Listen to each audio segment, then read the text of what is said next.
First-time parents, you set up the nursery, you have your clothes and diapers ready, but what I'm going to tell you about today is not often talked about as being a critical part of raising a child. Societal changes have led to a decline in play, and our children are suffering the consequences. Overemphasis on academic achievement, parental fear for child safety, deletion of recess, highly structured schedules, and an increase in the use of technology are some of the factors that contribute to play deprivation.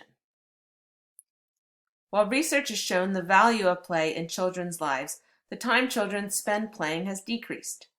Children spend 8 hours less playing than children did 20 years ago. There is pressure on children at a young age to use educational toys and have a structured schedule. We are finding this push towards academic success in replacement of play may actually be doing more harm than good. You have the power to shape your child's mind and influence their future. I'm here to talk to you today about the power of play and the value of play in relationship to a child's ability to learn. Many people see play as a frivolous activity that is done in free time. However, new research shows that this seemingly simple activity has profound effects on a child's development. Play should not be undervalued. During the first years of life, playful activity makes a positive difference in brain development. A child's brain develops as they experience the world through their senses. The moment to begin playing with your child is at birth. The encounters with caregivers affect a child's development and how their brain will work. Spend lots of time playing with your child. This helps build secure attachment, which provides the foundation for all types of development and achievement. Talking, reading, patty cake, peekaboo, and sing-song rhythms help program the brain for intelligence.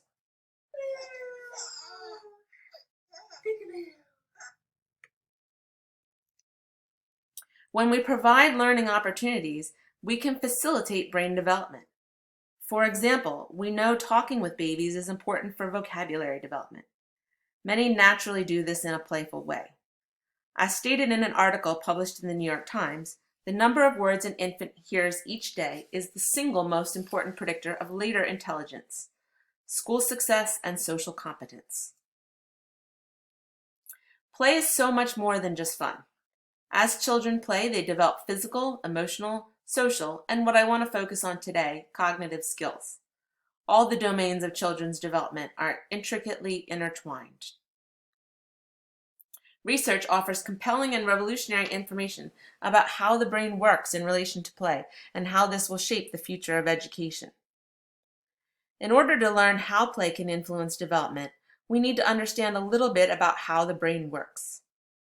When we experience something, connections are made in the brain.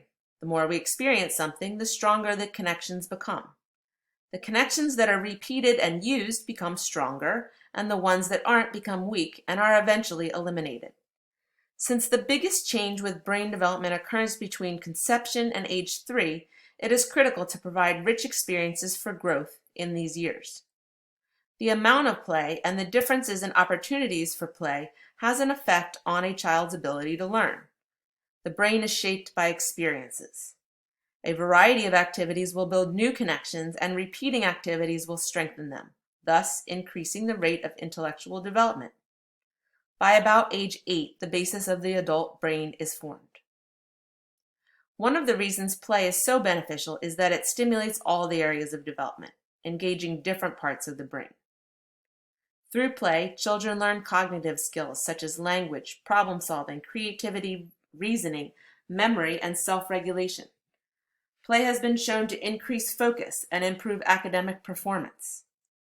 Socio-emotional growth can be seen in children's ability to interact with others, negotiate, and compromise. Children learn to deal with emotions through complex social interactions.